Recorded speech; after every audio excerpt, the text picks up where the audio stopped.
Graça e paz, igreja.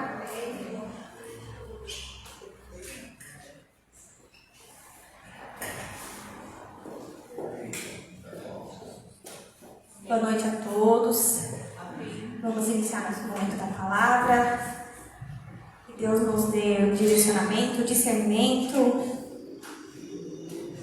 Fazer uma oração pela minha vida e pela noite de hoje. Senhor Jesus, nós te pedimos, Senhor, que primeiramente a Tua presença se faça abundante neste lugar, Senhor. Que nós não venhamos ir nem para a direita, nem para a esquerda, Senhor, sem que seja pela Tua presença, guiados pelo Teu Espírito Santo, Senhor. Toma conta da minha vida nessa noite. Toma conta do meu intelecto, das minhas palavras. De tudo que provém de mim, que seja tudo instrumento nas Tuas mãos, Senhor. Prepare os corações como terra férteis para receber a Tua preciosa palavra nesta noite. Em nome de Jesus. Amém. Eu coloquei um título para essa ministração. Diz o seguinte: Filhos do mesmo Pai. Será?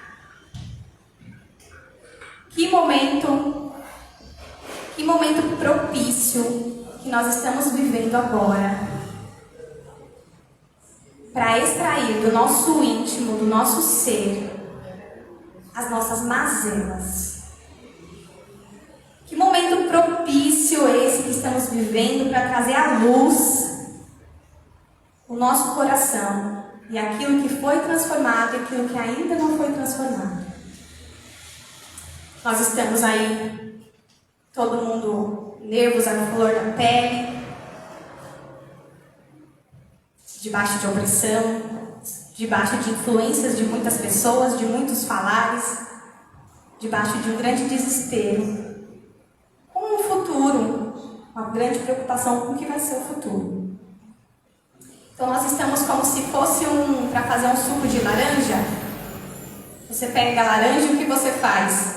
Você espreme ela, para que dentro da laranja saia aquilo que você não estava vendo, que é o suco dela. Que é a essência. E a essência, ela é extraída, aquilo que está dentro da nossa alma, aquilo que foi gravado no nosso coração, ela é extraída justamente nesses momentos de caos. A gente está diante de um cenário desesperador, porque é muito fácil a gente ser uma pessoa boa e uma pessoa gentil diante as águas tranquilas. Porque é muito fácil você ter o controle de você, o controle da sua postura, quando você está diante de momentos tranquilos. Isso é muito fácil, muito comum você ser gentil quando está tudo bem. Quando nada está colocando em prova os seus nervos. E o momento de caos, momento de guerra, momento de conturbação, ele coloca em xeque, ele coloca em confronto aquilo que são as nossas palavras com aquilo que é as nossas ações. Porque é nessa hora que a gente vai ver, porque o que o desespero faz com uma pessoa? O desespero, ela tira a questão racional. Você já não consegue mais, muitas vezes, responder, viver de forma racional, que é onde você controla.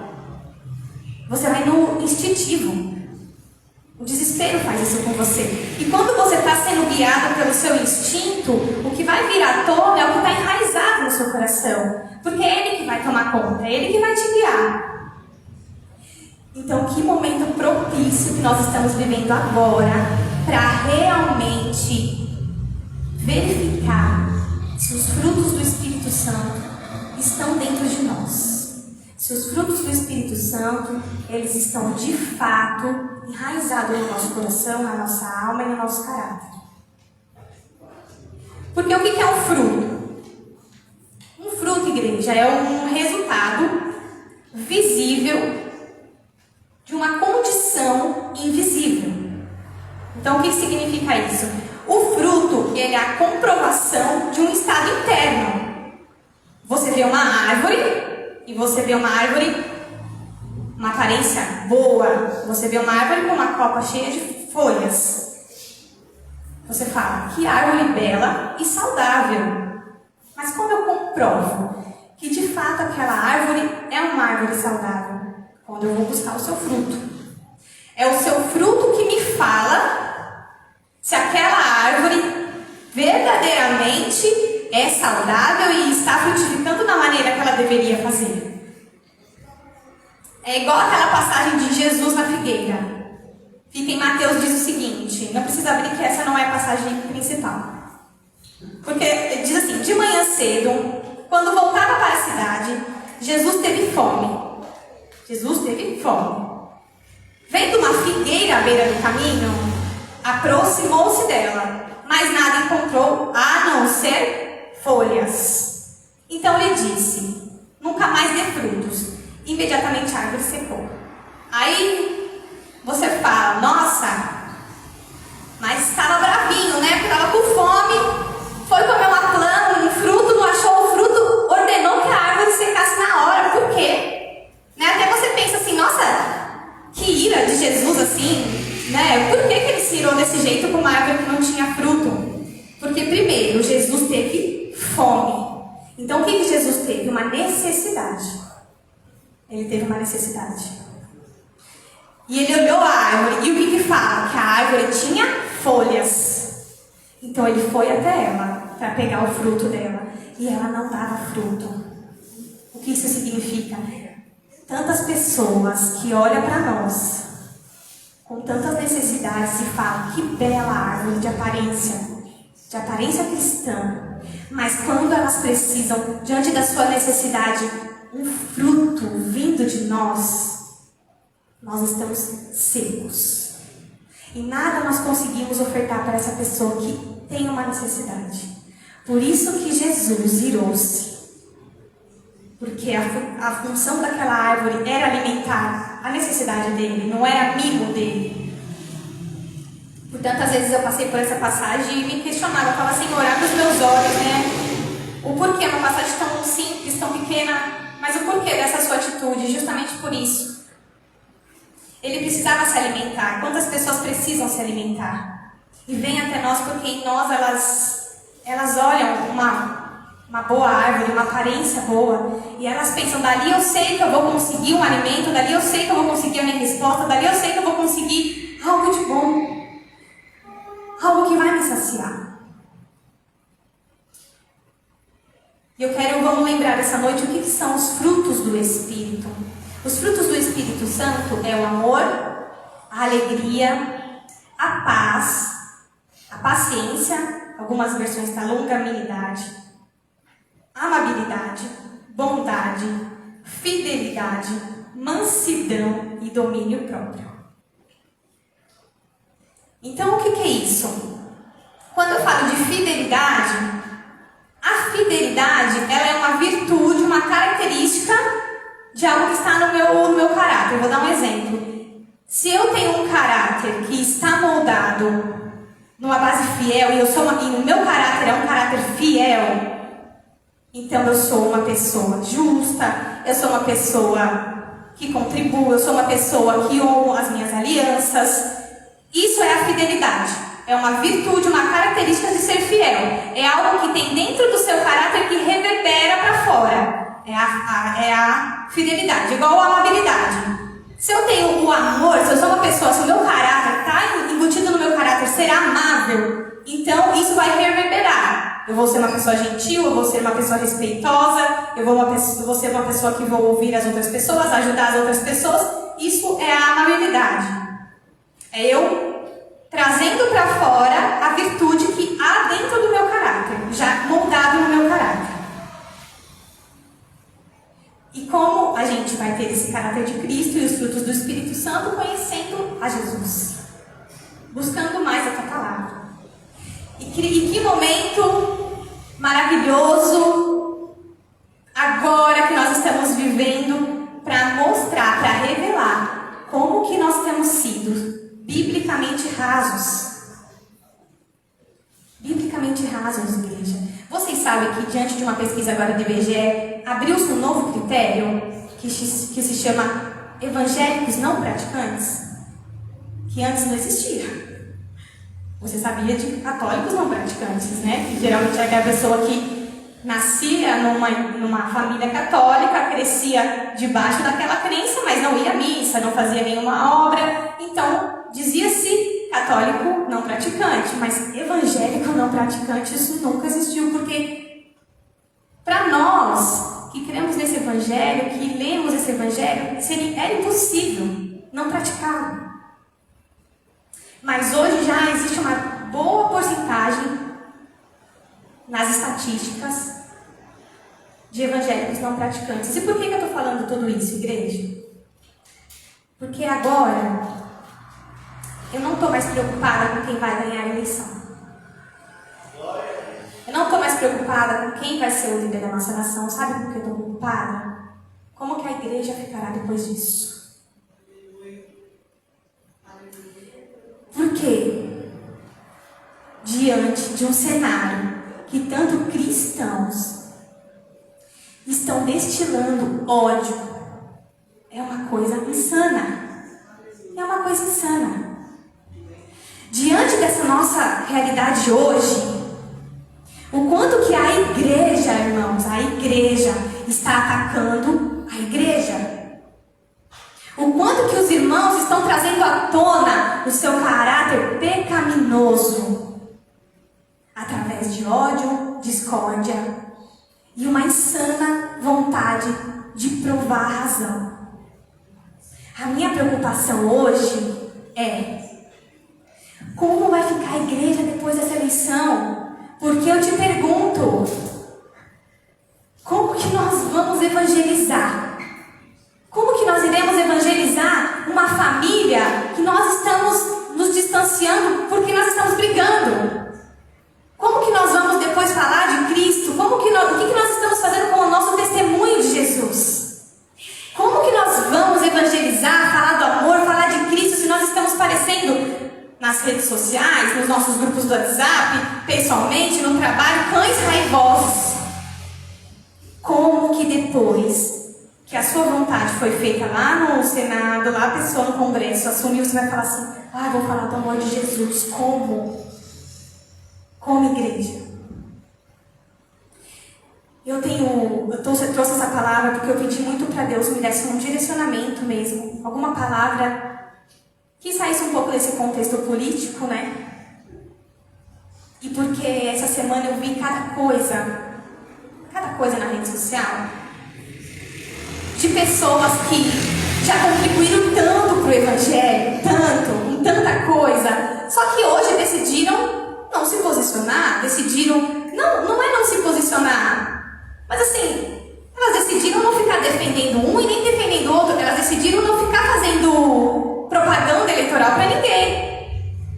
Mas são pessoas que já contribuíram muito com o Evangelho e elas estão sendo detonadas por cristãos. Cristão falando, você não se converteu, vai pra igreja, chama seus líderes. De gente que contribuiu tanto já para o Evangelho. Então, isso foi algo assim que eu fiquei impactada. Eu falei, a preocupação agora já nem é mais quem vai ser eleito. É como que vai ser a fama, como que vai ser o testemunho da igreja após isso. Igreja, nós temos que nos posicionar, como já foi falado aqui. Inclusive foi falado semana passada que temos que nos posicionar, vírgula. A partir do momento que alguém te pergunta algo e que você percebe que existe ali um cenário possível de debater no campo das ideias, não no campo do sentimento. Porque se você perceber que ao abrir a sua boca você vai perder aquela alma e aquela vida, é melhor que a sua boca permaneça fechada. Mais vale uma vida do que o nosso posicionamento, do que aquilo que nós cremos. É claro que nós estamos defendendo um lado, porque nós nos preocupamos com o futuro da igreja e porque aquilo está de acordo com o que nós acreditamos, ok. Mas antes de tudo isso, nós temos que lembrar que primeiro nós somos discípulos de Jesus. E que sendo discípulos de Jesus, uma vida vale mais do que qualquer coisa. Agora eu quero que vocês abram em Gálatas 5.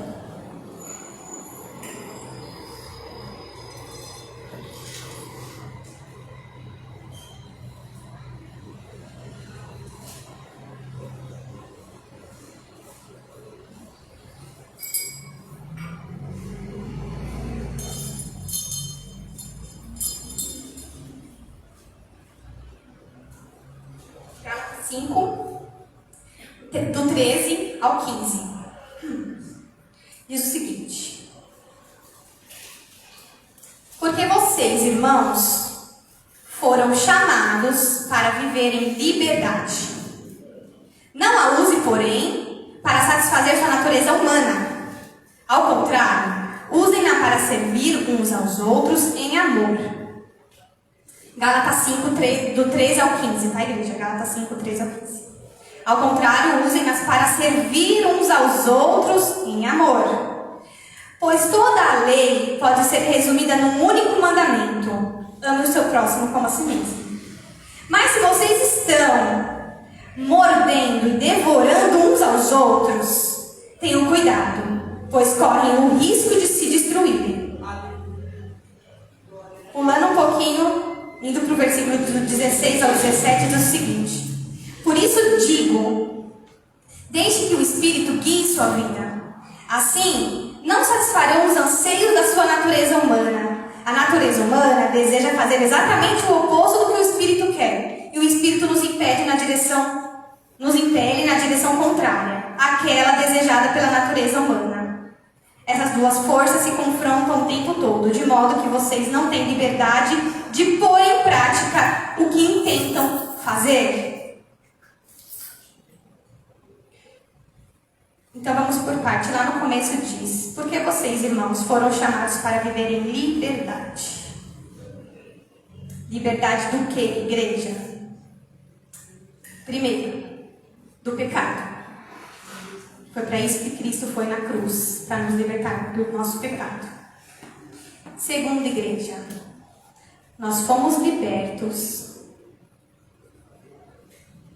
para nós podermos abrir mão do nosso direito, da nossa razão, para que a gente possa abrir mão, dar a outra face, sem que isso machuque o nosso ego. Então, o que você está querendo dizer, Jesus? Não estou querendo dizer o direito, por exemplo, você trabalhou, comprou uma casa e for invadir a sua casa. E você, não posso falar. Não é nesses tipos de direito. Você tem direito de ir numa justiça, a casa é sua, você comprou, você batalhou por ela. Mas eu digo que Cristo nos libertou para que hoje nós não servimos mais ao nosso ego. Então hoje, quando a gente dá a outra face, e quando a gente deixa o nosso direito de resposta, aquilo não nos incomoda mais. Porque nós não estamos escravos do mundo. Porque nós sabemos que nós fazemos aquilo em obediência a Jesus. Então nós fazemos aquilo com prazer. Então nós somos livres para ser esse tipo de pessoa.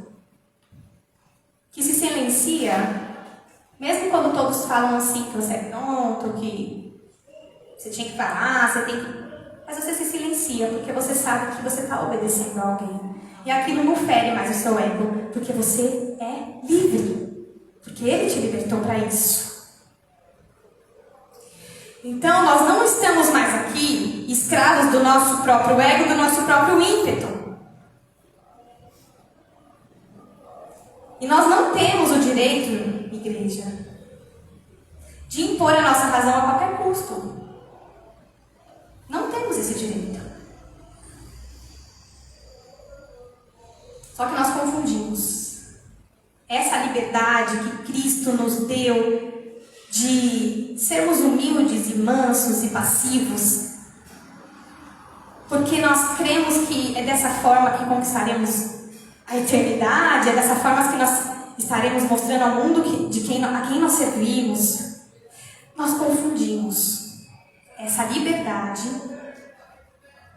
e nós pensamos assim: porque agora eu sou livre e eu tenho um juiz. Eu tenho um juiz que me justifica. E eu sou salvo. E agora eu sou santo. Então, em santidade, eu vou falar para esse irmão o que eu estou pensando. Porque agora, essa minha ira, esse meu ódio, ele não está provendo do pecado. Não é, eu fui salvo. Eu fui justificado, eu sou livre. Então, essa ira que eu estou sentindo é uma ira santa. Essa raiva, esse ímpeto que eu estou sentindo, é porque eu estou falando pelo Espírito. Agora eu vou ser boca de Deus para essa pessoa. E eu preciso falar. Então a gente acha que o fato da gente ter um justificador que nos ajuda a andar em santidade, agora nós temos o direito de sermos juízes, muitas vezes.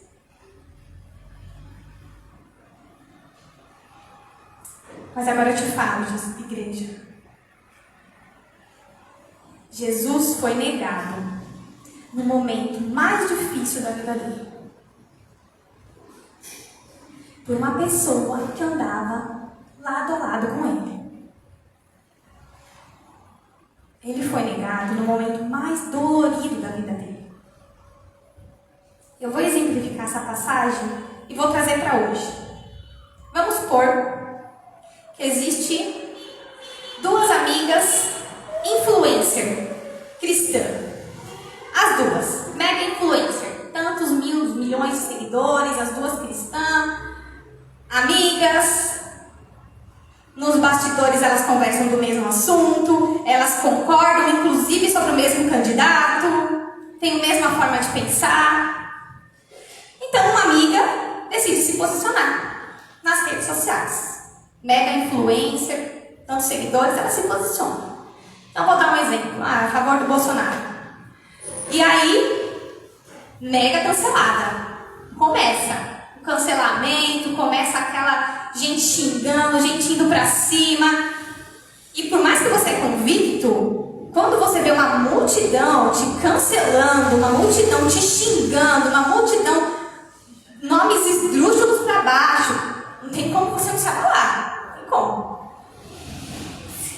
Só que a amiga dela, a super amiga dela, que tinha os mesmos pensamentos, todo mundo você é amiga dela, vocês são influências, não sei o quê. Você tem esse mesmo modo de pensar? Ela fala, eu não. Ela que surtou aí e tá com esse pensamento aí. Eu não tenho nada a ver com isso, eu penso totalmente contrário. Porque ela tem medo. Ela tem medo de ser cancelada também. Mesmo ela sabendo de repente que deveria se posicionar, mas aquele medo, aquele desespero faz ela falar, eu não. Ela que teve esse pensamento mudou. Eu sou de outra maneira de pensar. Imagina essa amiga que está sendo cancelada. Que fala, meu Deus. Ela conversava comigo nos bastidores da mesma coisa, a gente concordava. Agora que é o momento que eu estou sendo massacrada, que eu precisaria de repente de um ombro amigo, de um olhar, de estou aqui com você, ela simplesmente finge que não me conhece, que eu tô doida, que nunca andou comigo. Trazendo aos dias atuais, foi mais ou menos isso que aconteceu com Pedro e com Jesus. Eu vou ler a passagem do que Jesus fez após ter ressuscitado.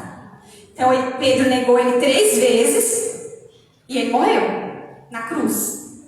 E o que ele fez após ser ressuscitado? Vamos ver? Não precisa abrir, eu vou ler, tá? Está em João 21, do versículo 1 ao 8, e depois mais um pedacinho. Mas eu vou ler aqui. Depois disso, Jesus apareceu novamente aos seus discípulos, à margem do mar de Tiberíades. Foi assim. Estavam juntos Simão Pedro, Tomé, chamado Dídimo, Natanael, de Caná da Galileia, e os filhos de Zebedeu. E 2 outros discípulos. Vou pescar, disse-lhe Simão Pedro. E eles disseram, nós vamos com você. Eles foram e entraram no barco, mas naquela noite não pegaram nada. Ao amanhecer, Jesus estava na praia. Mas os discípulos não o reconheceram. Ele lhes perguntou: filhos, vocês têm algo para comer? Eles responderam que não. Ele disse: lancem a rede do lado direito do barco e vocês encontrarão. Eles a lançaram e não conseguiram recolher a rede, tal era a quantidade de peixes. O discípulo a quem Jesus amava disse a Pedro: é o Senhor. Simão Pedro, ouvindo dizer isso, vestiu a capa, pois a havia tirado, e lançou-se ao mar. Os outros discípulos vieram no barco, arrastando a rede cheia de peixe, pois estava apenas a cerca de 90 metros da praia. Simão Pedro entrou no barco e arrastou a rede para a praia. Ela estava cheia, tinha 153 grandes peixes. Embora houvesse tantos peixes, a rede não se rompeu. Jesus lhes disse: venham comer. Nenhum dos discípulos tinha coragem de lhes perguntar: quem és tu? Sabiam que era o Senhor. Jesus aproximou-se, tomou o pão e deu a eles, fazendo o mesmo com o peixe. Esta foi a terceira vez que Jesus apareceu aos seus discípulos, depois que ressuscitou dos mortos. Depois de comerem, Jesus perguntou a Simão Pedro: Simão, filho de João, você me ama mais do que estes? Disse ele: sim, Senhor, tu sabes que te amo. Disse Jesus: cuida dos meus cordeiros. Novamente Jesus disse: Simão, filho de João, você me ama? Ele respondeu: sim, Senhor, tu sabes que te amo. Jesus disse: pastoreie as minhas ovelhas. Pela terceira vez, ele lhe disse: Simão, filho de João, você me ama? Pedro ficou magoado por Jesus ter lhe perguntado pela terceira vez: você me ama? E lhe disse: Senhor, tu sabes todas as coisas e sabes que te amo. Disse-lhe Jesus: cuide das minhas ovelhas. Que coisa linda! Pedro negou. E entenda a situação, o cenário. Você está na sua vida comum, pescando peixe. Vem Jesus e fala: larga suas redes e vem que você vai ser pescador de homens. Ele larga as redes e vai. Pedro era casado, deixou e foi seguir Jesus. Ou seja, ele largou o ofício dele, passou 3 anos ouvindo o mestre, acreditando nele, vendo as maravilhas, ouvindo tudo que ele tinha para falar. De repente ele morre. Aí ele fala: meu Deus, mas eu larguei o meu ofício, mas eu larguei a minha família. Eu estava o tempo todo vendo tudo acontecer, as maravilhas que ele falava do reino dos céus, e agora e ainda por cima neguei antes de morrer, neguei ele ainda. Disse que não conhecia. Imagina a dissolação dele na praia, falando: o que vai ser de mim agora? Eu acreditei nele, acreditei no reino que ele falava que ia ter, acreditei nas palavras dele, segui ele. O que está acontecendo? É um cenário de desespero. Todos eles na praia, com medo, porque todo aquele furdunço, Jesus morreu e aquela perseguição, e eles não entendendo direito o que estava acontecendo, todos com medo, desesperados. E aí vem Jesus, depois de ressuscitado, ressurreto agora. E o que ele faz, igreja? Ele reproduz a mesma cena do início, da primeira chamada de Pedro. Que eles também estavam tentando pescar, não conseguiram. Jesus lança a rede e eles vieram com rede cheia de peixe. Então Jesus está dizendo: aquilo que você viveu comigo, aquela sua primeira chamada, aquele primeiro milagre que eu fiz, que era dessa grande colheita de peixe com vocês, era real. Era real, era verdadeiro, e tudo que vocês viveram, o que eu falei, era real. Então Jesus estava trazendo a memória a Pedro, porque ele reproduz a mesma cena. Então ele está trazendo a memória que quando ele foi chamado, do que ele viu acontecer. E o que Jesus faz de novo? Uma rede cheia de peixes. Então Jesus está dizendo para eles assim: aquilo que vocês viveram, aquela chamada que eu fiz para vocês, era real, eu não menti, eu estou aqui, eu sou o Deus da provisão, porque novamente estou provendo. E na sequência ele pergunta 3 vezes: Ou seja, reafirmando, né? Você me negou essas 3 vezes, mas eu sei que você me ama. E fala, cuide das minhas ovelhas. Então ele fala, eu sou um Deus real, aquilo era real. Eu sou um Deus da provisão e eu sou um Deus do propósito. Está aqui, cuida das minhas ovelhas. Você não vai retornar tudo que você... voltar tudo que você era. Você não vai retornar aquilo que nós vivemos, não vai ser apagado e você vai voltar na sua vida normal. Ei, eu estou aqui, ele fala. Calma, eu vou prover. Vocês não estão sós. Eu vou prover, eu vou enviar vocês. E a história que nós começamos, nós vamos continuar. Igreja, não deixe o desespero que nós estamos vivendo, o desespero que nós estamos lendo, que nós estamos sendo aplacados pelas pessoas também desesperadas, e ansiosas, e temerosas. Não deixe que esse desespero faça você retroceder a tudo aquilo que você já caminhou.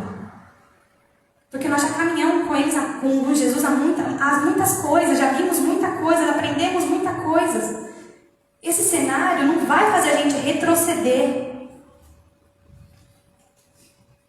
Aí volta aquele cenário que eu trouxe para a vida real aqui das influências das amigas, né? É como se aquela amiga que fosse cancelada pegasse o telefone e ligasse para outra e falasse, amiga, eu sei que você está debaixo de desespero, de medo, eu sei que tudo isso causa um desconforto e a gente, foi o que eu falei, no momento daquela pressão, o que nos direciona é o nosso instintivo, né? Aquilo que está dentro, é um ímpeto, né? Aquilo que está dentro da nossa alma, do nosso caráter, mas ok, eu sei que você me ama. Eu sei que você me ama, eu sei que nós temos uma história, nós temos uma amizade. Vamos seguir daqui para frente. Vamos seguir junto daqui para frente. Tudo isso que você até falou mal de mim, até falou que não me conhecia, tá tudo certo. Deixa isso para lá. Nós temos uma história. Vamos continuar a partir daí. E aí eu te pergunto, nós temos dito assim que nós precisamos olhar tudo com os olhos espirituais, né? Vamos olhar o cenário que está acontecendo, a guerra na região celestial, vamos olhar tudo com os olhos espirituais. Será, igreja? Será que a gente tem essa capacidade mesmo de olhar com os olhos espirituais? Lá no jardim, após a queda, após que a Eva ofereceu o fruto, comeram e caíram, Deus vem e fala para Adão, aquele a quem ele tinha dado a primeira ordem, né? Quem disse que você está nu? Por acaso você comeu do fruto que eu falei para você não comer? O que ele fala? Foi a Eva. É ela que me deu para comer e eu comi. Aí Deus vira para ela e fala assim, você pegou do fruto, desobedeceu, ela me fala, foi a cobra. Foi a cobra que me ofertou. Ela que me deu. Entende, igreja, como está dentro da nossa natureza essa dificuldade da gente muitas vezes reconhecer que nós temos errado e falar, é esse momento aí que está acontecendo tudo isso aí. Mas é esse candidato aí que eu tenho que falar. Essa pessoa burra. Isso está dentro de nós, igreja. Essa nossa mania, de apontar para o outro, de não nos examinarmos e falar que o erro é com o outro, que é o outro que me impulsiona, que é o outro que me motivou, que é o outro que me incentivou, que foi o outro que me influenciou, isso está vindo desde o jardim. Aí depois nós temos ali na primeira exemplo de família, o homicídio. Isso reforça ainda mais como nós somos vingativos e rancorosos. Como nós somos vingativos. Caim e Abel, só tinha eles, os dois eram irmãos, era para ser mais do que amigos. Entre eles não existia pessoas assim que pudessem influenciar, mas está dentro de nós, entende, igreja? Está dentro de nós esse ímpeto de ser vingativo, de ser rancoroso, de muitas vezes eu preciso falar, eu preciso mostrar. Está dentro de nós. E nós falamos muito que nós temos que enxergar tudo que está acontecendo com os olhos espirituais, mas nós estamos nos ofendendo muito e respondendo bem de forma carnal. Para todo e para todos. E Jesus não nos deu o direito de destilar ódio, nem mesmo em prol da defesa do Evangelho. Porque o que ele fala? Vocês serão presos nas sinagogas, mas não se importe com o que vocês terão que falar, porque o Espírito Santo falará por vocês. O cristão não se defende, igreja. O Espírito Santo defende ele. Nós temos um advogado, um juiz, nós temos um promotor, nós temos aquele que se coloca no meio entre nós e o problema, e as pessoas, e as ofensas. Então o cristão não se defende. O Espírito fala por ele. Entende qual a importância muitas vezes da gente segurar esse ímpeto, de segurar a nossa boca e dobrar o nosso joelho e falar: Senhor, eu sou sua discípula, seu discípulo, me defende. Pega para você esse problema e se faça juiz no meu lugar. Eu não vou abrir a minha boca para deixar a minha alma falar com ódio, falar com ira e perder uma vida e magoar o irmão. E pior ainda, você pode magoar o irmão e se você não pedir perdão, aí nem as suas orações são ouvidas mais. Porque na Bíblia fala que aquele que não perdoa, Deus não ouve as orações, igreja. Não é meia Bíblia, é a Bíblia inteira que a gente tem que ver. Aquele que não perdoa, Deus não ouve as orações. Então, além de você criar uma situação, dar mau testemunho do Evangelho, de Jesus, ofender, machucar o seu irmão, você vai ter que pedir perdão. Senão nem a sua oração sai desse teto. Eu vou ler lá em João 13, do 33 ao 35, diz o seguinte. Se vocês não quiserem abrir, eu vou ler. Diz o seguinte: meus filhinhos, Jesus está falando. Meus filhinhos, vou estar com vocês apenas mais um pouco. Vocês procurarão por mim, e como eu disse aos judeus, agora digo a vocês: para onde eu vou, vocês não podem ir. Um novo mandamento dou a vocês: amem-se uns aos outros, como eu os amei. Vocês entendem, igreja? Não, isso aqui não é uma sugestão, isso aqui é uma ordem. Amem-se uns aos outros, como eu os amei. Vocês devem amar uns aos outros. Não é sugiro que vocês amem uns aos outros. Vocês devem amar uns aos outros. Com isso, todos saberão que vocês são meus discípulos, se vocês amarem uns aos outros. Em Mateus 5, do 43 ao 48, diz o seguinte. Mateus 5, do 43 ao 48, diz o seguinte: vocês ouviram o que foi dito: ame o seu próximo e odeie o seu inimigo. Também é Jesus falando: ame o seu próximo e odeie o seu inimigo. Mas eu digo: amem os seus inimigos e orem por aqueles que os perseguem, para que vocês venham ser filhos do seu Pai que está no céu. Porque ele faz raiar o seu sol sobre os maus e bons e derrama chuva sobre os justos e injustos. Se vocês amarem aqueles que os amam, que recompensa vocês receberão? Até os publicanos fazem isso. E se saudarem apenas os seus irmãos, o que estarão fazendo demais? Até os pagãos fazem isso. Portanto, sejam perfeitos, como é perfeito o Pai Celestial de vocês. Então, o que eu preciso fazer para que o mundo veja que eu sou discípulo de Jesus e que eu sou filho de Deus? Amar o meu próximo. Não existe outro caminho. Não é ser inteligente, não é ser dotado de toda a palavra e conhecimento, não é ser dotado de todo o recurso financeiro, ter postura, ter status, não é ser cheio do fogo do Espírito Santo. Não. Eles reconhecerão que nós somos discípulos de Jesus e filhos de Deus quando eles olharem para nós e falar: deles flui amor, não tem como.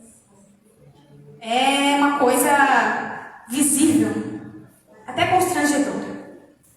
Porque diz assim: porque ele faz raiar o sol sobre os maus e bons e derrama chuva sobre justos e injustos. Ou seja, o próprio Deus dá uma nova chance e uma nova oportunidade para todos. E por que nós não? Ele faz raiar o sol todos os dias para os maus também. Não fala que as misericórdias dele se derramam a cada amanhecer? Então ele também está derramando as misericórdias dele para os maus também. E está dando uma nova oportunidade deles serem bons, deles se transformarem. Em 1 João 3, do 11 ao 15, diz o seguinte: esta é a mensagem que vocês ouviram desde o princípio, que nos amemos uns aos outros.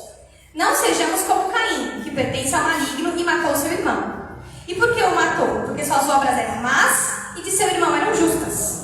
Mas, irmãos, não se admirem se o mundo os odeia. Sabemos, reflita nisso, igreja, sabemos que já passamos da morte para a vida porque amamos nossos irmãos. Quem não ama permanece na morte. Quem odeia o seu irmão é assassino. E vocês sabem que nenhum assassino tem a vida eterna em si mesmo. Olha que forte a comparação que 1 João fala pra gente. Quem odeia o seu irmão é assassino. E aí você entende, igreja. Agora eu vou trazer aqui uma clareza. Você entende agora o porquê que existe tanto cristão que apoia partido esquerda. E por que tantos cristãos votaram nulo? Nós tivemos 32 milhões de voto nulo. Com certeza tem muito da igreja aí dentro. Agora você entende por 2 pontos, igreja. Primeiro, de fato, uma cegueira ideológica, né? Você passa muitos anos debaixo de uma narrativa manipuladora que vai te falando aquilo, vai fazendo uma lobotomia e você crê naquilo. Aquilo passa a ser verdade para você. Então, esse é o primeiro ponto. Debaixo dessa cegueira ideológica, dessa narrativa, dessa manipulação de muitos anos. Mas o segundo ponto que eu quero chamar a atenção é porque eles entram em conflito com isso aqui. Porque a Bíblia fala sobre amar ao próximo, amar ao próximo, amar ao próximo. E a gravidade que é você odiar o seu irmão. Você é considerado assassino. E vários adjetivos, como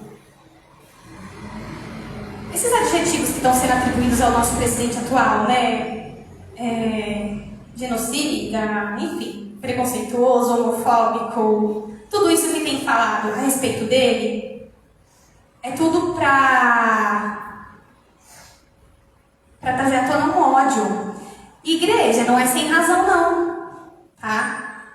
Não quero defender nada aqui não, mas assim, não é sem razão esses adjetivos também que falam para esse presidente atual. Porque muitas vezes, muitas palavras que saíram dele, muitas posturas, em nada cristão foi. Até porque ele não é cristão, tá? Então, no momento que o Brasil estava passando de desespero, de perder pessoas, que está todo mundo vulnerável, está todo mundo assim, compadecido. E aí você ouve de um líder coisas grosseiras. Como que fica a cabeça de um cristão? Ele entra em conflito, igreja. Por isso que a gente fala assim, como que pode apoiar? Como que pode estar do lado? Como que pode não enxergar? Porque eles entram em conflito.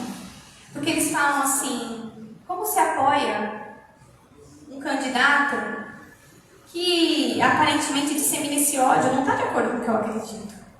É lógico, igreja, que tem muita narrativa, tem muita coisa mentirosa, e eu não quero entrar nesse critério. Só para explicar o porquê. Porque eles creem nisso.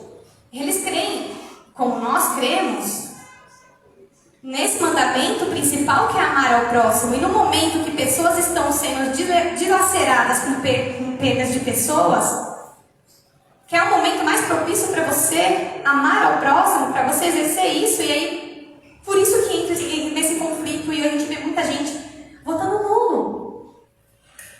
Sem tomar partido, porque você vai olhar e falar assim, ele não me representa e ele também não.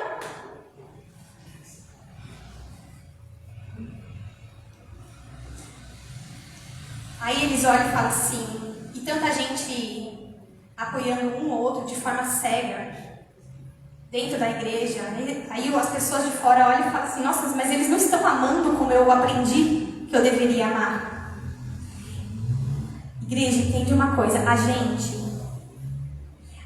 hostiliza até criança. A gente fala que criança está atrapalhando, que criança está incomodando, a gente fala que criança é mal educada, a gente fala que criança, na igreja, tá? Eu não estou falando fora. A gente hostiliza até a criança. Isso é sério, igreja. Na passagem que as crianças foram até Jesus, que os pais levaram as crianças até Jesus, você não levaria o teu filho até Jesus? Os discípulos dele, não. Ele falou, não, deixa vir. Porque é delas e no reino. Por que ele disse isso? Vocês têm que ser igual a elas, porque criança não tem filtro. Eu falo pra Valentina, Jesus é bom, é o nosso amigo e nós temos que amar. É, mamãe? É. Ela acreditou. Ela não fica assim, será? Mas o que vão pensar se eu falar com Jesus? Ela ora para Jesus, abençoa meu dia, Jesus. Eu falei, a criança acredita. Se os pais indicarem, a criança vai acreditar, porque a criança tem essa sinceridade de coração. A criança não tem esse filtro do que estão pensando de mim, o que vão falar, então... E a gente hostiliza uma criança. Lógico, eu não estou dizendo que a gente tem que permitir um tudo, mas eu vou dar um exemplo aqui. De um testemunho triste que eu vi, há um tempo atrás. Uma família tem 2 filhos autistas. E o filho mais velho é um autista de grau elevado, né, que tem vários níveis. E eles não iam à igreja há muito tempo. Porque sabe que uma criança tem que ter uma estrutura para receber, né? E sabe que ela tem um comportamento diferenciado. E eles já não iam há muito tempo, desde quando essa criança tinha nascido, e ela já tinha uns 5, 6 anos, que eles não iam à igreja. Só que eles estavam passando uma fase muito difícil, muito difícil. E a mãe falou assim, eu preciso ir, eu preciso muito ouvir uma palavra de Deus, eu preciso muito estar na presença de Deus, porque eles estavam passando uma turbulência. Eles não tinham como deixar, o que eles fizeram? Eles foram. Foi o pai, a mãe, a criança menor, que também tinha autismo, mas era um grau menos, não sei como fala, mas eu sei que era um grau menos, e a mãe, a avó da criança, né? Foram para o culto. Entraram e ficaram, era aqueles templos assim, que tem aquelas partes do lado de fora aqui, né? Assim. Então eles entraram, já com o culto já iniciado, porque nem foram no começo, e ficaram do lado de fora ali, assim, no cantinho do lado de fora, para eles conseguirem ouvir a palavra. Só que a criança teve uma crise.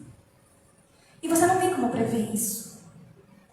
E foi uma crise violenta. E assim, eu ouvi esse testemunho com o pai chorando, gente. É de partir o coração. A criança teve uma crise na igreja. E ela se jogou no chão e começou a debater. E ele sentou com ela no chão. O pai sabe lidar, abraçou, tentou falar. E o pai estava naquela situação tentando acalmar a criança, né? Que estava numa crise, porque se você ouvir testemunho de pais, de autista, você vê que nem eles, assim, muito bem sabem como lidar, é muito difícil. E veio um irmão da igreja, diácono, né? Um membro da igreja, diácono, chegou e falou assim, pai, você pode se retirar com a sua criança daqui porque está atrapalhando o culto. Igreja.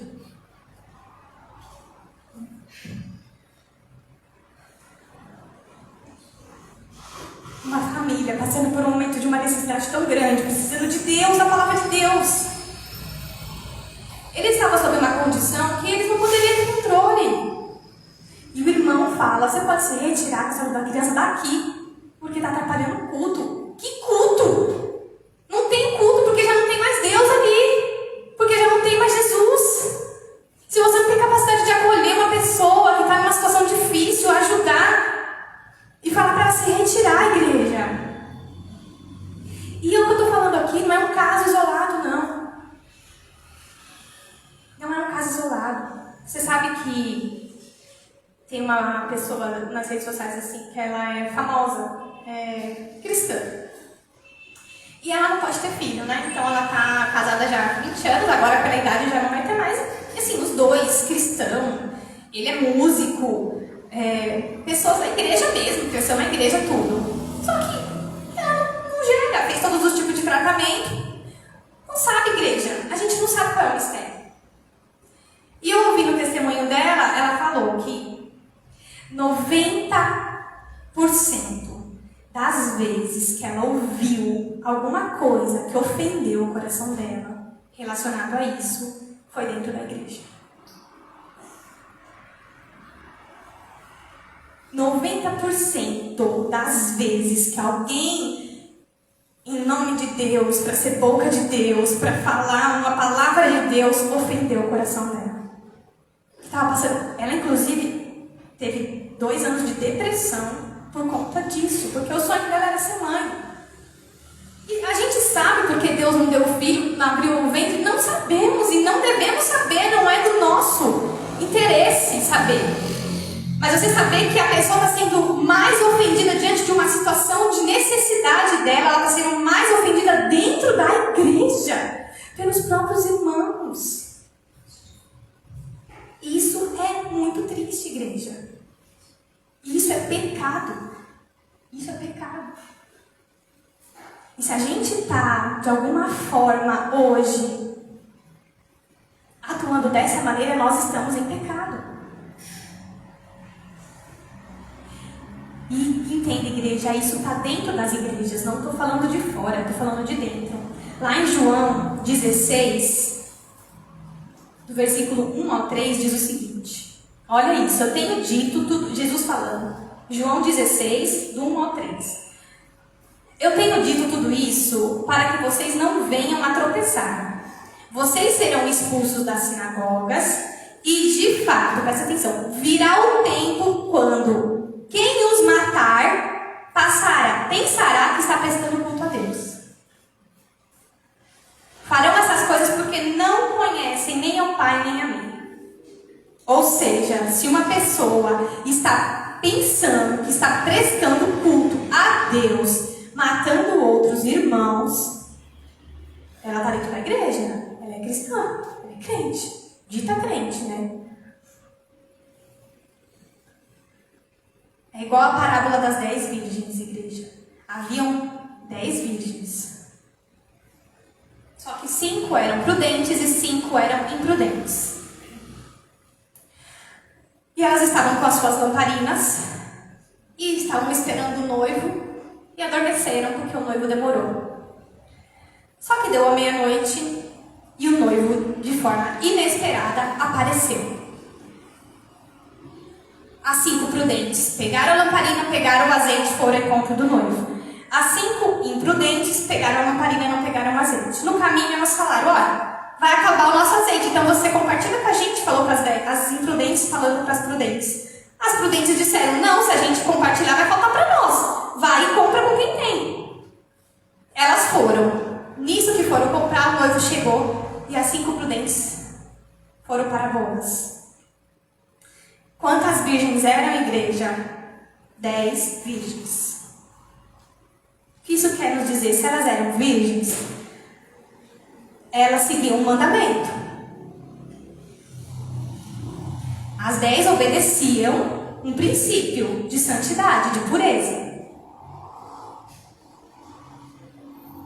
Ou seja, as 10 obedeciam um aspecto físico, mas 5 era louca, imprudente.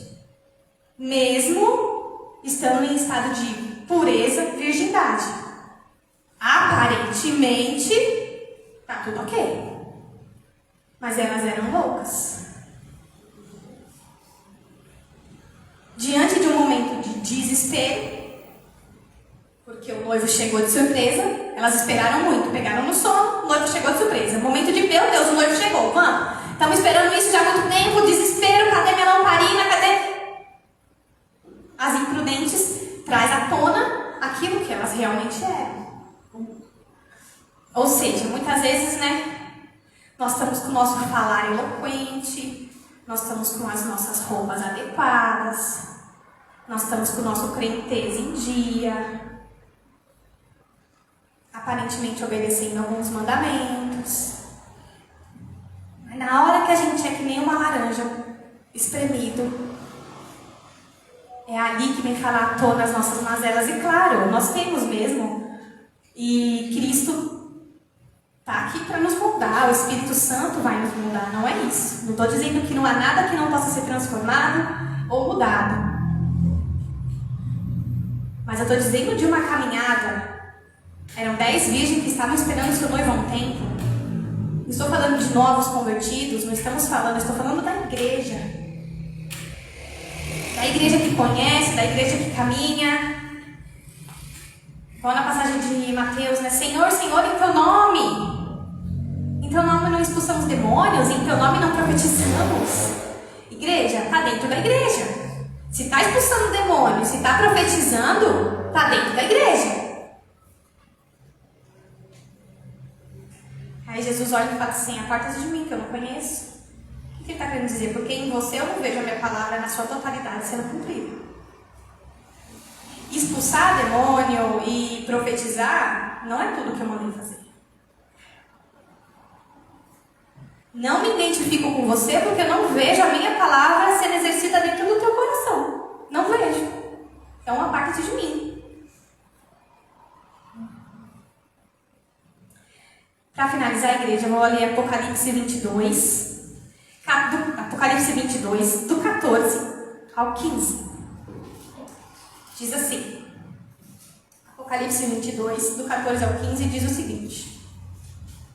Felizes os que lavam as suas vestes, e assim têm direito à árvore da vida e podem entrar na cidade pelas portas. Fora ficam os cães, os que praticam feitiçaria, os que cometem imoralidades sexuais, os assassinos, os idólatras e todos que amam e praticam a mentira. Perceba uma coisa. Ele não fala todos aqueles que falam a mentira. Todos aqueles que amam e praticam a mentira. Porque você pode muito bem falar o que você quiser. Falar a palavra, falar o que está escrito, e as suas ações não estarem de acordo com isso. Que é a famosa hipocrisia.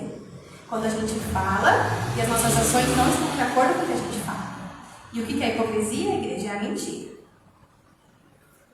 Fora estão todos os que amam e praticam a mentira, não falam, praticam a mentira.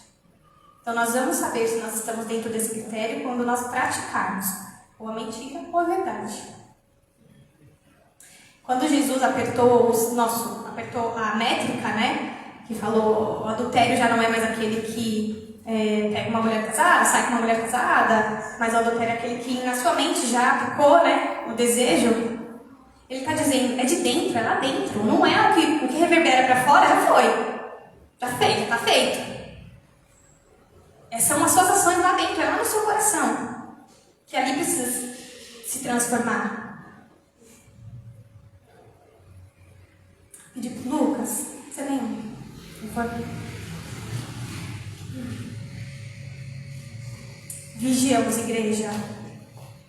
Vigiamos que é num momento como esse que nós estamos vivendo, que é uma peneira. A palavra fala que o homem semeou o trigo e eles foram dormir, o inimigo semeou o joio e o joio cresceu junto com o trigo. E os seus servos falam, o Senhor quer então que a gente retire o joio? Ele fala, não, porque se retirar o joio eu perco o trigo também, de tão junto que os dois crescem. Então são irmãos do nosso lado, são gentes do nosso convívio. Marianinha, você abaixa as luzes que nós vamos fazer uma oração, por gentileza?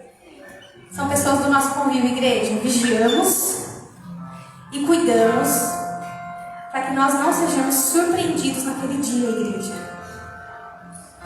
Porque em Apocalipse fala que pelas nossas palavras nós seremos salvos e pelas nossas palavras nós seremos condenados. Vigiamos, igreja, porque o mandamento principal e aquilo que vai falar ao mundo que nós somos discípulos de Jesus é quando a gente decidir amar, às vezes no lugar de julgar. Quando nós vamos decidir amar, muitas vezes no lugar de dar uma resposta. Quando nós vamos decidir amar muitas vezes, no lugar de entender o porquê. Por que a pessoa está passando essa situação? Eu quero entender para poder ajudar. Muitas vezes, só decida amar. Só decida amar, gente. Eu quero que vocês fechem os seus olhos, curva a sua cabeça. Nós vamos fazer uma oração essa noite.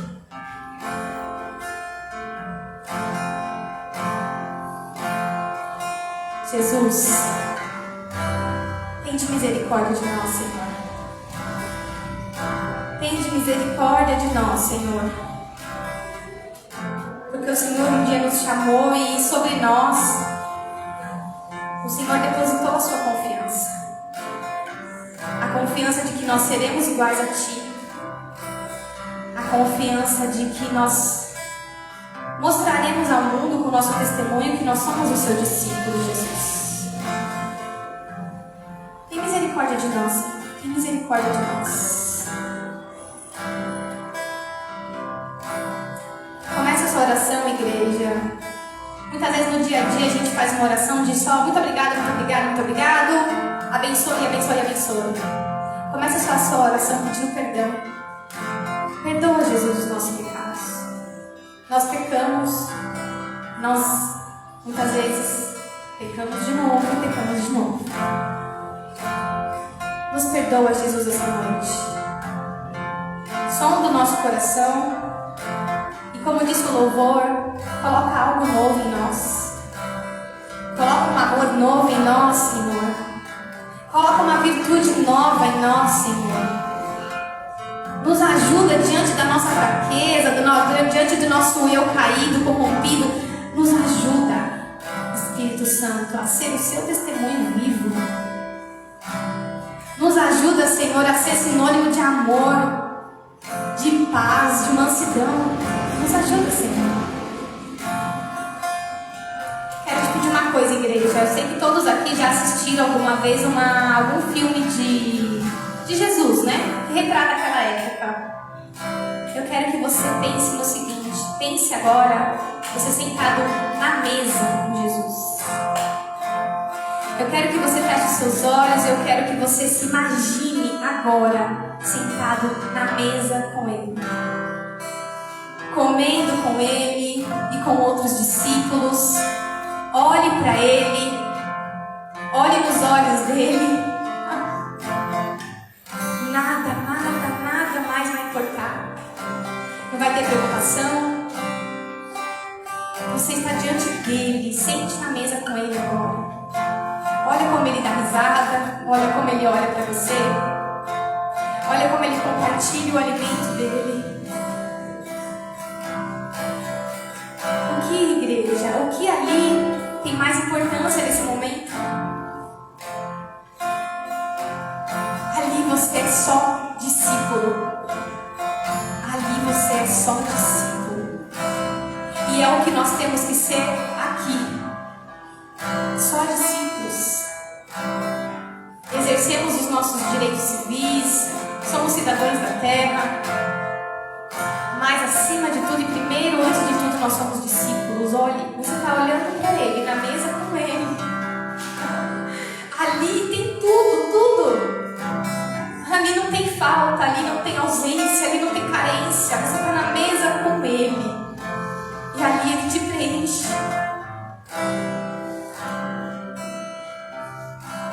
Jesus, preenche as nossas carências, Senhor.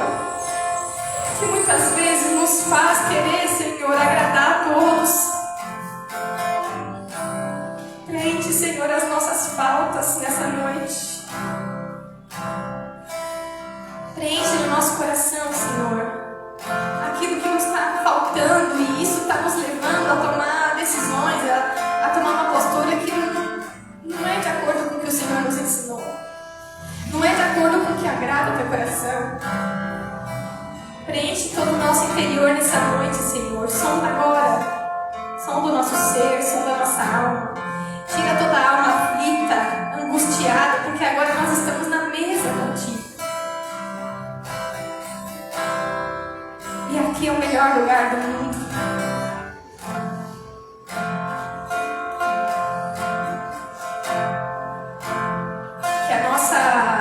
prioridade seja te adorar, Senhor. Que a nossa prioridade seja agradar o teu coração e te amar, e levar as pessoas até a ti, para que elas também sejam amadas, transformadas, tocadas. Obrigada, Senhor. Obrigado porque o Senhor não desiste de nós. Obrigado, Senhor, por essa noite.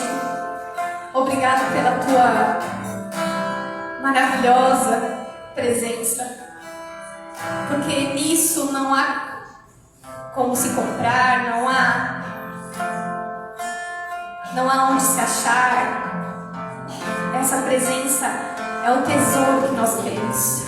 Obrigado, Senhor, pela tua presença. Obrigado, Jesus, por hoje eu estar aqui, sentado na mesa contigo, sendo preenchido, me fartando da tua presença. Me fartando de ti, Senhor, de ti, de nada mais do mundo que estava acontecendo, mas me fartando da tua presença. Obrigado, Jesus. Então eu vou comer, me saciar, vou me encher, vou me fartar. Tem tanto aqui que eu mal posso suportar. Então eu vou me fartar, e eu vou me fartar de ti, Senhor. Me encher até que eu possa transbordar, Senhor. Até que eu possa transbordar. Obrigado, Senhor. Em nome de Jesus. Amém.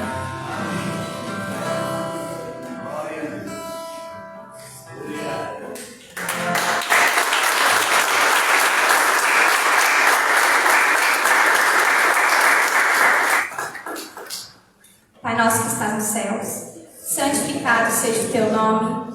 Venha a nós o teu reino. Seja feita a tua vontade, assim na terra como nos céus.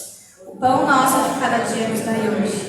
Perdoa as nossas dívidas, assim como nós perdoamos os nossos devedores. Não nos deixes cair em tentação, mas livra-nos de todo o mal. Pois teu é o reino, o poder e a glória para sempre. Amém. Thank you.